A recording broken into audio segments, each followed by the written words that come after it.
I was scared. I was in shock.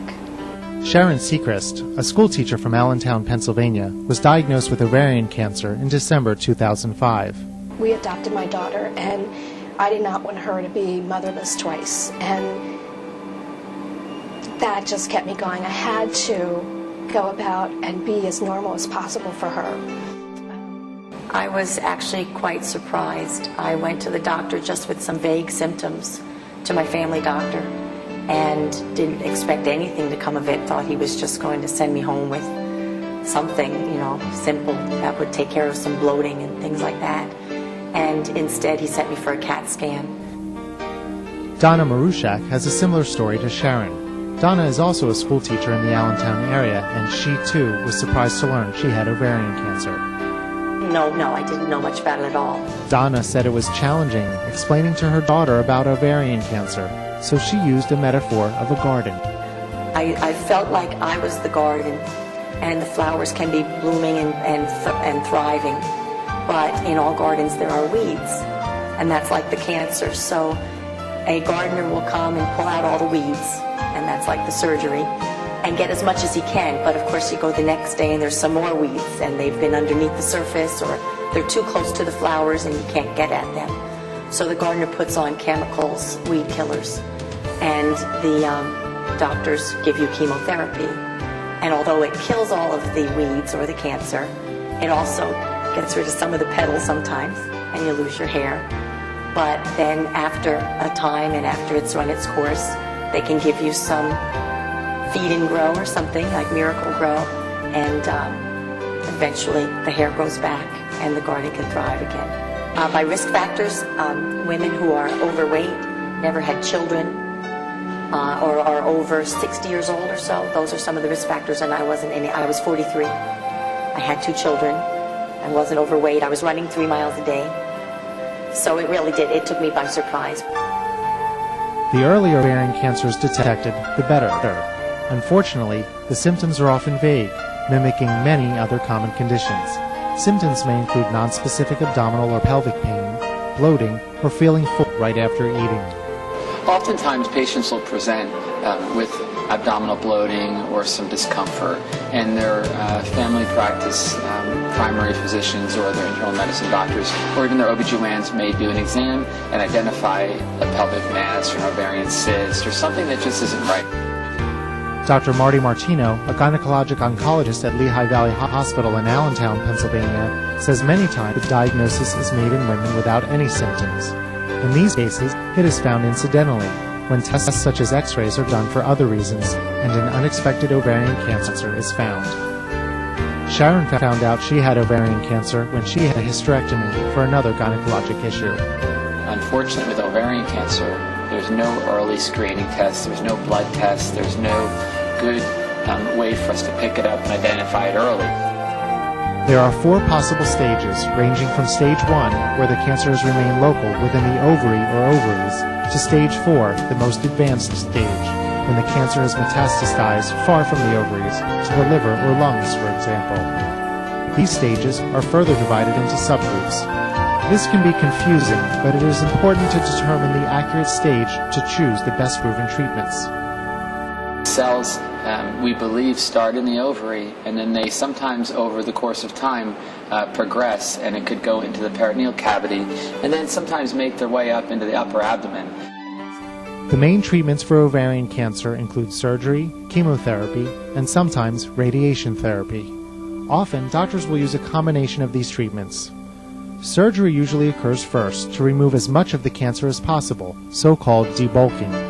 We believe that if we can surgically remove cancer, actually the tumor that we see, we can remove it. We call that debulking. We can take that tumor down to at least less than 1 centimeter, ideally microscopic so we can't see it. But if we can take it down to less than 1 centimeter, our studies indicate that we can improve survival. Chemotherapy is often the second step in the treatment process, as described by Dr. Richard Boulay, the Chief of Gynecologic Oncology at Lehigh Valley Hospital in Allentown, Pennsylvania. Chemotherapy is a series of treatments which are chemical therapies, usually given through the vein or into the abdomen. So we're able to implant an intraperitoneal chemotherapy port, which is actually a port that we can place right over here above the rib cage, and then infuse chemotherapy directly onto the cancer cells. Unfortunately, at this point in time, we don't have successful ways of targeting only the cancer cells, so a series of side effects occur with chemotherapies. These can include hair loss, low blood counts that result in infection, and problems with nerves and kidneys. Both Sharon and Donna had chemotherapy after their surgeries. I was pretty fortunate. I didn't get very nauseous. I never got sick, actually. And I would get a little bit woozy from the other medicines that they give you so that you can tolerate the chemotherapy. There's some, they'll give you Benadryl and steroids and things like that. And a general feeling of tiredness. But basically that's all. It wasn't too bad. I lost my hair, which was very traumatic. I felt nauseous. I was lacking in energy. I noticed when we start to go through alopecia, the loss of the hair with chemo, a lot of their patients will break down because that is a big issue, a concern with them. Funky bandanas and hats, and that's what I did. I did buy a wig, but they're very uncomfortable, so I didn't like wearing the wig. Well, you have to have a positive attitude about it. My daughter and I would laugh at my wig. We actually called it my hamster. The best thing a patient can do when having side effects is let her physician know, so that while partnering with them, we can change the medications to help them minimize the side effects. Drug reaction may happen within about 15 to 30 minutes start of the infusion. We have ways to address that. We will stop the infusion, give them hydration, and then restart at a slower rate. There are some genetic tests available to determine if a patient is at risk of developing ovarian or other cancers. Genetic counselors may assist families of patients with ovarian cancer to determine if getting tested is right for them. The best thing we can do to treat ovarian cancer is prevent it. There are numbers of ways that this can be prevented through both identification of genes that cause the disease and early detection mechanisms that we're working on currently. For patients who have had treatments for ovarian cancer, follow-up is important, as doctors will monitor over time to make sure the cancer hasn't returned. A multidisciplinary approach is the best way to tackle ovarian cancer.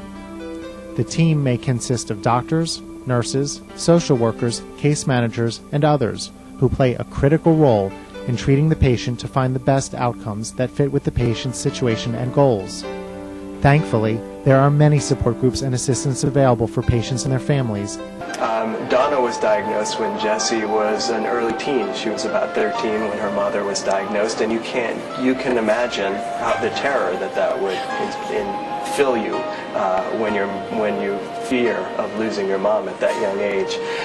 And it brought them so close together in a very healthy way.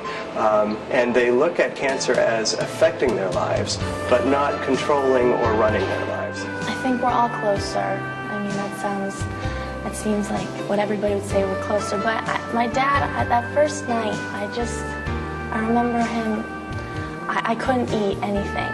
And he said, "Jessie, you have to keep eating, we have to stay strong." And hearing him say that, it was just a bond that we had. We didn't really say anything else during that meal. It was just, I knew that we all had to stay strong together.